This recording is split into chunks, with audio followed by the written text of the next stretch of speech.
o nosso Deus. Queridos, vamos abrir em Atos capítulo 24. Eu quero ler com os irmãos os versos de número 22 até o verso de número 27. Atos 24, 22 a 27. Atos 24, 22 a 27. Eu vou ler o texto. Diz assim: Paulo perante Félix e Drusila. Então Félix, conhecendo mais acuradamente as coisas com respeito ao caminho, aqui é uma referência ao evangelho que estava sendo pregado, né, as boas notícias, tá? O caminho é uma referência ao evangelho. Então Félix, conhecendo mais acuradamente as coisas com respeito ao caminho, adiou a causa, dizendo: quando descer o comandante Lísias, tomarei inteiro conhecimento do vosso caso. E mandou ao centurião que conservasse a Paulo detido, tratando com indulgência e não impedindo que os seus próprios o servissem. Passados alguns dias, vindo Félix com Drusila, sua mulher, que era judia, mandou chamar Paulo e passou a ouvi-lo a respeito da fé em Cristo Jesus, dissertando ele acerca da justiça, do domínio próprio e do juízo vindouro. Ficou Félix amedrontado e disse: por agora pode se retirar, e quando eu estiver vagar, chamar-te-ei, esperando também, ao mesmo tempo, que Paulo desse dinheiro, pelo que, chamando mais frequentemente, conversava com ele. 2 anos mais tarde, Félix teve por sucessor Pórcio Festo, e, querendo Félix assegurar apoio dos judeus, manteve Paulo encarcerado. Peço que a igreja leia comigo o verso número 24 e 25. Vamos lá? Passados alguns dias, vindo Félix com Drusila, sua mulher, que era judia, mandou chamar Paulo e passou a ouvi-lo a respeito da fé em Cristo Jesus, dissertando ele acerca da justiça, do domínio próprio e do juízo vindouro. Ficou Félix e disse: por agora pode retirar-te, e quando eu te disser, chamar-te. Amém. Senhor, mais uma vez rogamos direção para que tu estejas falando ao nosso coração nesta manhã, mediante a exposição da tua palavra, não somente a mim, mas aos que nos escutam através das mídias e cada irmão aqui nesta manhã. E, sobretudo, Deus, que ecoe a palavra do Senhor, o Evangelho, nos ouvidos e no coração daqueles que haverão de nos liderar a partir do ano que vem. Ó Deus, assim oramos, em nome de Jesus. Amém. Irmãos, Atos 24 é a oportunidade para confrontar governantes e governados com os valores do reino de Deus. Portanto, Atos 24, entendo eu que, no momento oportuno aqui, de ver uma certa confrontação que acontece a partir da vida de Paulo. Lucas registra o processo de julgamento contra Paulo por conta de uma prisão a partir do capítulo de número 21. Naquele contexto, houve agitação em Jerusalém. Capítulo 21, 27, fala assim, que diz que houve alvoroço, agarraram Paulo e disseram: esse homem ensina a serem contra a lei e o santuário profanando. Então, Paulo, depois da conversão, capítulo 8, capítulo 9, a gente sabe que nada aconteceu assim ao léu, tudo dentro de um plano de Deus. Mas, à medida que Paulo se tornou um grande pregador entre gentios e judeus, lembrando do que eu já disse, 2 polos, Jerusalém e Antioquia, que estavam sendo expostos como lugares de formação e de envio, a pregação de Paulo passou a incomodar muitas pessoas. E essa pregação incomoda a ponto de que judeus começaram a dizer que Paulo estava profanando o santuário. e que Paulo estava indo contra a lei, lembrando que o judeu tinha a Torá muito bem detalhada em sua mente, e Paulo está fazendo uma nova leitura a partir de Jesus Cristo.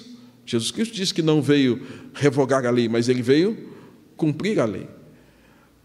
O que acontece é que no capítulo de número 21, verso 30, a cidade ficou agitada, tentaram fechar as portas do templo, mas pegaram Paulo. Sabe aquele momento de alvoroço? E Paulo tentando fugir, talvez para dentro do templo de Jerusalém, mas mesmo assim pegaram Paulo. Pegaram Paulo e espancaram Paulo.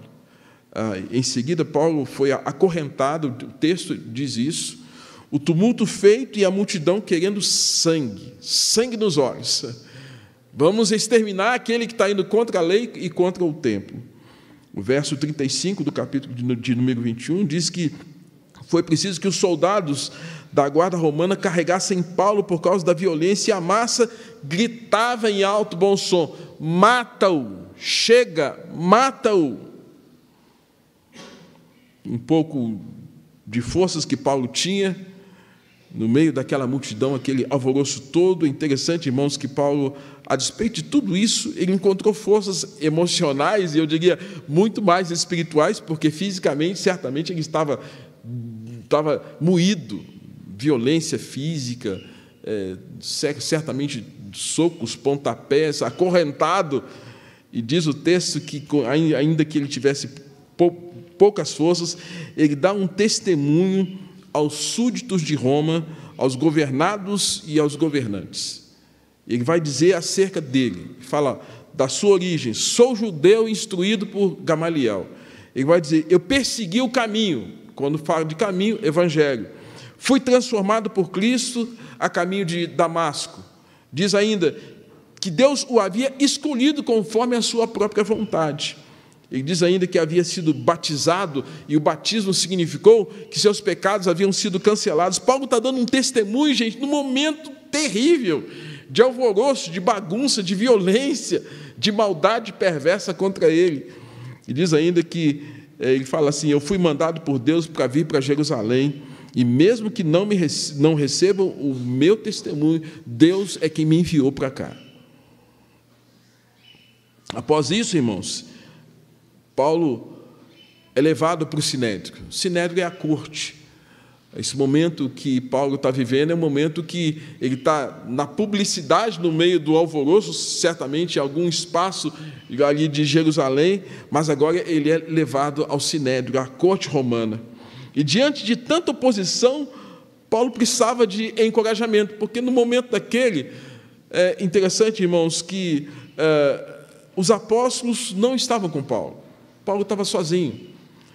Nem os apóstolos, nem Barnabé, nem Silas, nem Ananias, até então estavam com ele. Então, Paulo estava sozinho. Então, pegando o apóstolo lá e batendo nele, trazendo todo um sofrimento para ele. Irmãos, parece-me que há momentos da vida que, de fato, assim, a gente se sente sozinho. Parece-me que há momentos em que tudo é contra você, tudo é contra aquilo que você está vivendo, e Paulo viveu isso. Ele está sozinho, não tem ninguém perto dele. E esse momento de solidão, irmãos, é um momento que me parece que Deus, na sua graça e na sua misericórdia, vai encorajar o apóstolo, e o Senhor aparece para Paulo. Diz que no capítulo de número 23, verso 11, na noite seguinte, diz assim: o Senhor, pondo-se ao lado dele, é o próprio Cristo, o próprio Deus encarnado, se aproximando de alguém maltratado, de alguém vilipendiado por causa do Evangelho, por causa da palavra, por causa daquilo que Deus havia colocado no coração de Paulo a pregar aos quatro ventos, aos quatro cantos. E diz o texto, irmãos, que o Senhor diz a ele uma palavra que o Senhor disse para Josué, naquele período em que Moisés havia sido morto, e Deus levanta Josué e diz: tão somente ser forte e corajoso. O próprio Senhor está dizendo: Paulo, coragem, coragem. Irmãos, há momentos de desencorajamento, e Paulo está recebendo encorajamento do próprio Deus, mediante a ação do próprio Cristo encarnado e no Espírito Santo que já estava sobre Paulo, porque Paulo já era um homem convertido, já era um homem tomado pela graça do Senhor. E diz aí: pois do modo por que deste testemunho a meu respeito em Jerusalém, assim importa que o faças em Roma. Ou seja, parece-me que o grau de intensidade de coisas ruins ia aumentar, o grau iria elevar. E por causa disso, irmãos, depois desse encorajamento, a narrativa de Lucas é que, sob julgamento, uma turba de 40 judeus se reuniu e disseram em alto bom som: nós não vamos comer e nós não vamos beber enquanto a gente não matar Paulo. Então, Paulo estava, irmãos, sob sentença de morte, por causa da pregação do Evangelho. E ainda tem uma acusação contra ele. E aí, quando a gente vê um cenário de julgamento, porque Paulo estava no Sinédrio, há um advogado de acusação, como um promotor que acusa, há testemunhas de acusação, os judeus, e Paulo aparece apenas como um apologeta da fé, e falando como defensor da fé e de si mesmo. Ele está sozinho, encorajado pelo Senhor, mas ele está ali para falar. Quanto à argumentação da acusação contra o apóstolo: você é proselitista e você causa motim. Segundo, quando cessa os argumentos, inicia as ofensas. A gente viu isso muito bem nos debates que aconteceram nesses dias, certamente você deve ter acompanhado algum. Quando cessa o argumento, a ofensa surge. A palavra que diminui, que desqualifica, surge. E aí, o que acontece, irmãos, é que chamam Paulo de peste. Esse homem é uma peste. Chamam Paulo de partidarista. Esse homem promove sedições entre os judeus, de agitador, de profanador do templo. E aí, irmãos, quanto aos argumentos da defesa, Paulo não tem outro argumento senão para dizer o seguinte: eu sirvo ao Deus de nossos pais, chamando até aqueles judeus como alguém que está dizendo: nós temos o mesmo pai, por que vocês estão brigando comigo? Ele fala: eu acredito na lei, aquilo que Moisés escreveu, eu também creio. E Paulo está dizendo ainda: eu tenho esperança em Deus, porque a lei nos aponta para uma esperança, para uma redenção. Ele fala: eu me santifico, me esforço para ter a consciência pura diante de Deus, diante dos homens, e presto culto a Deus. Vocês estão me acusando por dar esmolas, porque me viram dar esmolas. Irmãos, vejam a argumentação que Paulo está dizendo, que, na verdade, não tem nada de absurdo nisso. Tão somente um homem de Deus vivendo a fé dele, as convicções dele, expressando a fé dele, e por causa disso esse homem é preso. A pergunta final que Paulo faz: o que eu fiz de errado? Pergunta dele: qual o meu erro? Que iniquidade vocês acharam em mim? Paulo está fazendo uma pergunta retórica que faz com que o Sinédrio pense. O Sinédrio está pensando: o que ele fez para a gente estar aqui julgando Paulo? Irmãos, Paulo era bem mais tratado como um cidadão romano do que um cristão. Eu vou repetir: Paulo era bem mais tratado como um cidadão romano do que como um cristão. Talvez nós sejamos tratados, se cumprirmos todas as leis civis do nosso país, como brasileiros do que como cristãos. Se fizermos tudo certinho, nós vamos ser bem tratados. Mas se nós quisermos evidenciar a nossa fé, o nosso cristianismo, a nossa convicção, talvez, tal qual Paulo, não sejamos bem tratados. O cenário de perseguição religiosa não foi suficiente para impedir que Paulo realizasse algo tão interessante, um evangelismo pessoal, e confrontasse governantes e governados com o seu testemunho. Antes, ainda machucado, talvez ensanguentado, deu aquele grande testemunho que eu citei há pouco. Agora ele faz de maneira particular.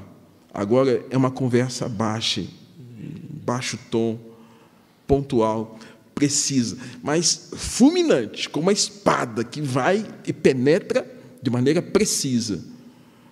Irmãos, e essa conversa é com um casal de governantes, Félix e Drusila. Quem é Félix? Antônio Félix, governador romano, havia sido nomeado pelo imperador Cláudio, governador da Judéia, em 52 depois de Cristo. Diz que mantinha um poder como um tirano. Já tinha casado com 2 rainhas e agora Drusila era a sua 3ª esposa. Ela, Drusila, era de origem judia. Portanto, ela tinha conhecimento da lei. Ela sabia o que era a lei, o que a lei apontava, que era comum, não somente homens, mas mulheres judias saberem acerca da lei. O comentarista Simon Kaismeister, ele fala o seguinte, ele considera que o casal ele se sentiu um tanto atraído pelo Evangelho, pela luz do Evangelho que Paulo pregava. O governador Félix, então, manda chamar Paulo. Não temos a hora, não temos o momento específico, mandou chamar Paulo fora daquele ambiente do julgamento, e de maneira que Paulo se posta pronto para essa conversa, e Paulo é pontual, irmãos. Há momentos, irmãos, que talvez nós não tenhamos uma segunda oportunidade de ter uma conversa pontual. Por isso que a gente tem que ter muita sabedoria, muito discernimento de como a gente fala, a gente conversa, a gente lida com as coisas e com as pessoas. Porque a gente não sabe se vai ter uma segunda oportunidade. A gente não tem o controle do que vai acontecer no futuro. Eu me lembro de um irmão chamado Estevão. Ele estava diante do fato de que havia um irmão internado. E falou assim, eu vou lá para fazer uma visita lá para o irmão. Era um irmão chamado Garcia. Eu vou fazer a visita para o irmão. E ele não foi fazer a visita para o irmão. E depois que ele não fez a visita para o irmão, ele foi no ofício fúnebre do irmão. E a tristeza do Sr. Estevão, é vivo ainda, era de que ele não tinha cumprido a promessa de visitar o Garcia. Perdeu a oportunidade. E no velório ele falou assim, olha, gente, eu estou com o coração partido porque eu não fiz o que tinha que fazer na hora certa. Às vezes nós deixamos para depois alguns momentos pontuais de sermos precisos naquilo que é importante, naquilo que vai edificar, naquilo que vai construir, naquilo que vai abençoar. E Paulo está sendo preciso aqui. Ele está falando com um casal, governante, Félix e Drusila.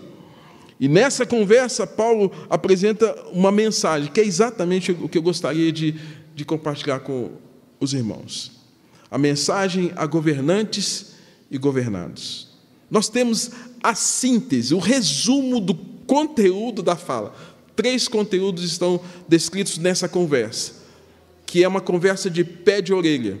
Não é uma conversa que está acontecendo no pátio, no sinédrio, no templo, mas é uma conversa que talvez tivesse ar de um espaço palaciano ou de uma prisão, mas era uma conversa íntima, onde Drusila e Félix vão perguntar, inquirir sobre determinados conteúdos acerca daquilo que Paulo pregava. Mensagem a governantes e governados. Hoje, irmãos, bom seria se governantes e governados pudessem discernir o que Paulo está querendo dizer. Ele está dizendo aqui no conteúdo, verso 24, e passou a ouvi-lo a respeito de Cristo Jesus. O casal passa a ouvir o que Paulo tem a dizer. O governante e a primeira-dama ouvindo o que Paulo tinha para dizer. E o que ele dissertava? Primeiro, ele dissertava sobre a justiça. A palavra justiça do grego, a palavra dikaiosines, justiça, significa justiça, retidão. O termo aparece pela primeira vez no Novo Testamento, nas bem-aventuranças de Jesus, quando Jesus fala assim, bem-aventurados sois quando por minha causa vos injuriarem e vos perseguirem por causa da justiça. Porque deles é o reino dos céus. A primeira vez que nós temos no Novo Testamento A palavra justiça aparecendo é exatamente aqui. Jesus associa a palavra justiça com o reino dos céus, não com o reino da terra que vai passar, como diz a música de Handel. Paulo utiliza o termo cerca de 36 vezes no livro de Romanos, que aí é um compêndio de teologia falando sobre justificação. O termo justiça aparece 56 vezes nas cartas paulinas, 7 vezes no livro de Mateus, 7 vezes citada por João, 6 vezes em Hebreus, Tiago cita uma vez e Lucas cita uma vez no Evangelho de Lucas. Portanto, Jesus ainda havia dito no Sermão da Montanha, quando ele falou sobre as bem-aventuranças, de que todo injúrio que as pessoas haveriam de passar, aqueles que creem nele haveriam de passar, era por causa não da justiça da terra, mas era por causa da justiça dos céus. E Paulo havia usado o termo anteriormente. No capítulo 13, 10, ele usa o termo, fazendo uma severa acusação e denúncia e repreensão a Elimais. Quando Elimais era aquele que queria comprar bênçãos e vender bênçãos, e ele fala que Elimais era filho do diabo, cheio do engano, malícia. Ele diz, inimigo de toda justiça. Se é inimigo de toda justiça, ele é a favor de toda injustiça. Paulo usou esse termo. E no capítulo de número 17, 31, o apóstolo Paulo está dizendo que Deus haveria de julgar o mundo com justiça, por meio de um varão que destinou e acreditou diante de todos os homens. Portanto, irmãos, Paulo apresentou o evangelho aqui não de maneira teológica, não de maneira substancial naquela teologia que ele apresenta em Romanos, mas ele sintetiza: governantes, vocês precisam agir com justiça. Governados, vocês precisam agir com justiça. É isso. O Evangelho se traduz na justiça que provém de Deus. Sem Deus não é possível se ter senso moral de justiça de maneira adequada. É preciso ter justiça. Aplicação, irmãos, que podemos ter desse texto. Oremos como igreja e venhamos não somente a testemunhar como Paulo fez, revelando nossa fé e proclamando em alto bom som aos nossos governantes, deputados, senadores, presidentes, que aprendam com Cristo e tenham uma experiência pessoal com o Senhor Jesus Cristo, para que sejam tomados da justiça não que é da terra, mas da justiça que vem de Deus. E ele está falando para o casal, dissertando sobre justiça. Segundo, Paulo vai falar sobre um outro tema, e esse tema é interessante. Ele fala sobre domínio próprio. Domínio próprio, egrateias, no grego. Domínio próprio significa autocontrole no grego. Provavelmente, irmãos, Félix e Drusila se sentiram desconfortáveis quando Paulo explica a expressão domínio próprio. O que Paulo está querendo dizer com isso? Provavelmente deve ter pensado aquele casal. Mas Paulo, como disse, era a própria testemunha do que ele era antes e o que ele passou a ser. Ele mesmo, Paulo, antes de conhecer a Cristo, era uma besta fera. Consentiu na morte de Estevão, levantou perseguição contra a igreja, assolava a igreja, entrava de casa em casa para arrastar homens e mulheres, encarcerava os crentes, levantou ameaças de morte contra os discípulos do Senhor Jesus. Pediu carta aos chefes da sinagoga, da religião oficial daqueles dias, para prender aqueles que seguiam o caminho. Isso tudo era o que ele era, mas também, agora, quem ele passou a ser. A conversão, irmãos, em Cristo muda tudo, mudou a vida daquele homem. Ele era a prova viva de alguém transformado, perdoado, justificado, salvo por Cristo. Ele era alguém que poderia dizer: não sou eu mais quem vive, mas Cristo vive em mim. Esse homem que está agora diante das autoridades, ou do casal, primeira-dama, dona Drusila, e Félix, governador da Judéia. E ele nos ensina como nos portar diante dessas condições. Não nega a sua fé, não nega a sua palavra, fala, olha, vocês precisam aprender sobre justiça, e segundo, vai dizer, é preciso que vocês tenham um domínio próprio. Os governantes romanos, irmãos, eram marcados por história de traição, infidelidade, assassinos, perversão, imoralidade, corrupção, troca de favores. E o povo gostava desse espetáculo, gostava do espetáculo horrendo de sangue. Portanto, ouvir a prédica de Paulo sobre o tema domínio próprio foi um sermão pontual. Era isso que eu precisava falar com eles. Era isso que eu precisava dizer para eles. Era exatamente aquilo que o governador precisava ouvir. Domínio próprio. É uma virtude, irmãos, que é dada por Jesus, que Jesus derramou sobre a sua igreja, sobre o seu povo, quando nos deixou do seu Espírito. E Paulo depois vai explicar de maneira clara sobre isso em Gálatas, capítulo de número 5. Mas Jesus também havia falado nas bem-aventuranças, citando características como bem-aventurado pacificadores, bem-aventurado os mansos e humildes de espírito. Em Gálatas 5, Paulo vai expressar de maneira clara esse conteúdo que ele vai falar com Drusila e Félix. Domínio próprio. Aplico esse texto, irmãos. Oremos como igreja, para que venhamos não somente a testemunhar como Paulo, como ele fez, revelando a sua fé, proclamando em alto bom som aos governantes, deputados, senadores, presidentes, que aprendam com Cristo, tenham uma experiência pessoal, para que sejam homens dominados pelo Espírito de Deus, não pela avareza, não pela maldade, não pela perversão, mas que sejam influenciados por isso. Porque, irmãos, se porventura eles não tiverem isso, lembre-se que Jesus fala assim, vós sois o bom perfume de Cristo. Se isso não está neles, isso não pode faltar à igreja, isso não pode faltar aos crentes. Eu não sei que tipo de perfume você passou hoje. Suponhamos que você passou um perfume. Eu tenho em casa lá, que eu ganhei da esposa, um perfume chamado Egeu. Eu posso estar com o perfume. Quem estiver ao meu lado, que não esteja com o perfume, provavelmente pode sentir a fragrância do perfume. E aquele cheiro impregnar o ambiente de um cheiro bom e agradável. É isso que o Evangelho tem que fazer.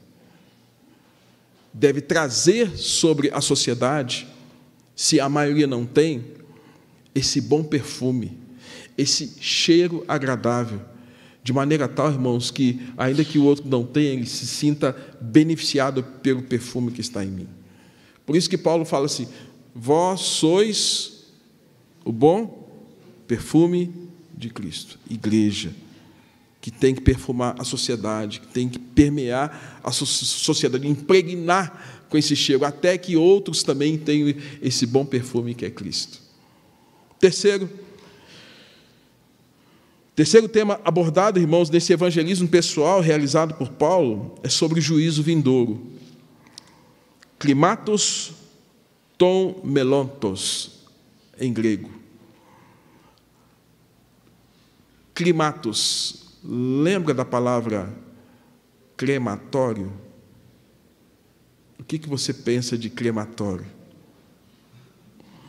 A palavra crematos é exatamente essa ideia de final.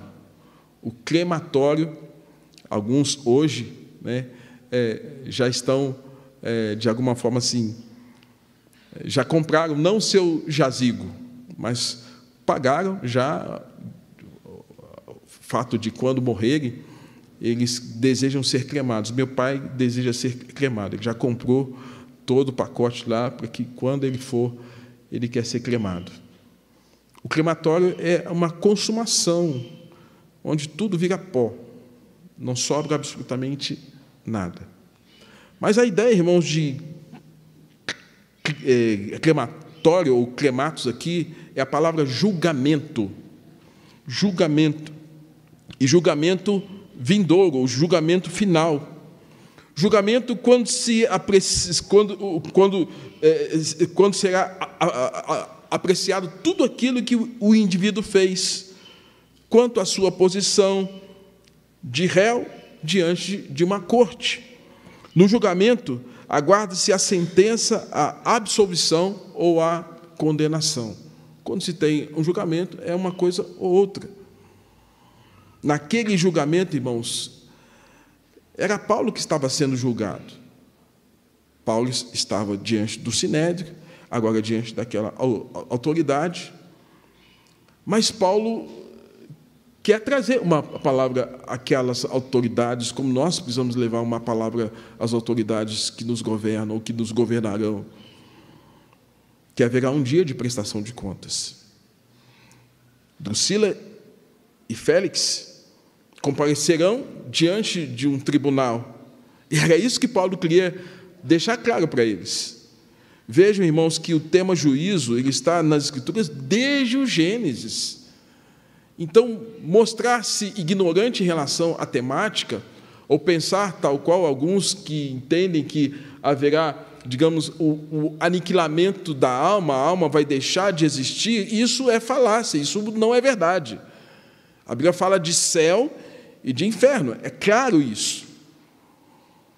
E o tema juízo, ele está presente desde Gênesis. O juízo sobre Adão e Eva, expulsão do paraíso.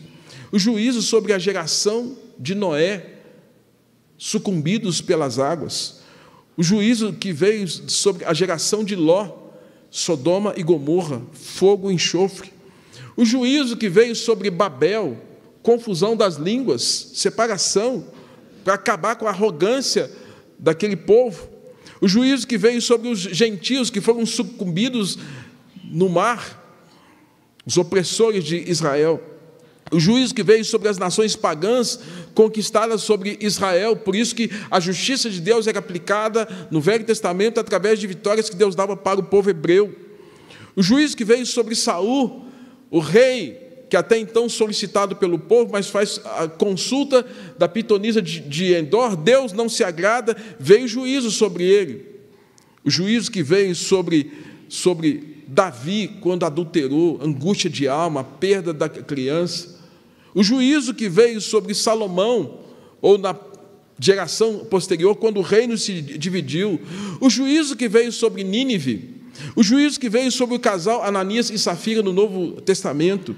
O juízo que veio sobre Herodes, que não deu glórias a Deus e foi consumido pelos vermes. Portanto, irmãos, o tema juízo é recorrente nas Escrituras. Na mente de Drusila e seu esposo, ela sabia muitas das histórias de Israel. Em contrapartida, o governador, irmãos, estava sendo confrontado que haveria um dia de acerto de contas. Paulo está confrontando. Vocês vão ter que prestar contas. E não é para nós. É para quem? Para Deus. Capítulo de número 17, 21 de Atos, diz que Deus estabeleceu um dia em que há de julgar o mundo. Haverá uma prestação de contas. Sim, haverá uma prestação de contas global, universal, mundial. Não haverá títulos, não haverá cargos, conhecimento, e sim, a vida de cada um e como cada um viveu aqui nessa terra. E o quanto foi impactado e transformado pela fé que nos leva aos céus, ou quanto negar essa fé e viver diametralmente oposta a ela, vai trazer condenação àqueles que não creem. E 3 realidades acontecerão no juízo. Primeiro, a prestação de contas do que nós recebemos. E, sobretudo, pessoas investidas de autoridade. A quem muito lhe é dado, muito mais lhe será exigido. Punição por causa da incredulidade, tal qual na parábola dos talentos. absolvição por causa da fé que nos justifica. Vinde a mim, bendito de meu Pai. Portanto, irmãos, esse era o conteúdo dessa fala. E creio que nós temos que orar para que, a partir de hoje, nessa postura civil de cada um de nós, ao estarmos expressando os nossos votos, seja acompanhada também do nosso testemunho e da nossa oração, para que desde deputados estaduais que governarão o nosso Estado, deputados federais que farão leis que regerão a nossa nação, senadores que avaliarão todo esse processo no mandato muito mais extenso, presidente da República, todos eles sejam confrontados com essa verdade da justiça que vem do reino de Deus, de serem pessoas que têm um domínio próprio e, sobretudo, pessoas que vão ter que prestar conta daquilo que estão fazendo com o poder que lhes foram delegados pelo povo e com a permissão de Deus. Que nenhuma autoridade é levantada se Deus não o fizer. Oremos, portanto, para que, como igreja, venhamos a testemunhar como Paulo, revelando a nossa fé, proclamando em alto bom som aos nossos governantes acerca disso. 2 Coríntios capítulo 5, verso 10, diz assim: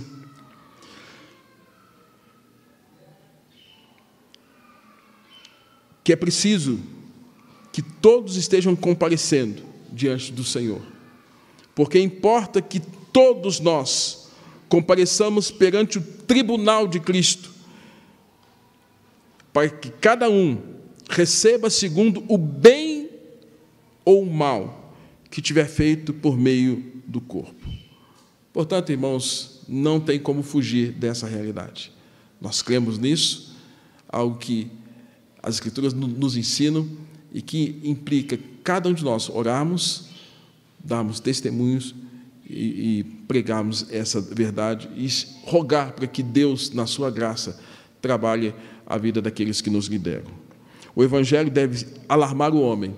O que aconteceu com aquele casal? Diz o texto bíblico, irmãos, que Drusila e Félix ficaram amedrontados, alarmados com esta mensagem. E parece que não fez muito sentido para eles o que Paulo lhes pregou. O texto a seguir vai dizer que tentaram usar Paulo como moeda de troca e até na tentativa de ganhar algum benefício financeiro com a prisão de Paulo.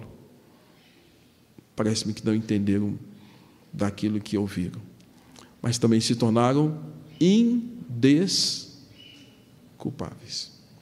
Que o Senhor tenha misericórdia de nós, que Deus nos ajude e que nós vejamos em nossa nação Deus manifestando graça e misericórdia, ou também manifestando a sua sentença, a sua disciplina, o seu juízo, até para que gere temor e a consciência da sua presença. Nós vamos orar, chamo os presbíteros à frente para estarmos conduzindo o momento da ceia do Senhor. Pai Santo, obrigado por esse momento. Rogamos ao Senhor que nos abençoe para que, ao participarmos da ceia, expressemos a nossa comunhão com o Senhor, a nossa comunhão com a igreja, e bem como, Deus, nos fortaleçamos para viver a fé cristã, tal qual Paulo assim o fez. Pregou ao povo, confrontou os governados, dando um testemunho, falou daquilo que ele cria, confrontou, expressou a sua fé diante dos governantes, não somente de Drusila e Félix, mas diante de Festo, de Agripa e tantas outras autoridades que, ó Deus, precisavam ouvir o que o Evangelho tem a dizer. Rogamos, ó Deus, para que nossa nação se incline diante do Senhor e veja a graça e a glória do Senhor, ó Deus, sendo manifesta a despeito das questões humanas. Que nós vejamos o Senhor agindo no nosso meio, em nome de Jesus. Amém.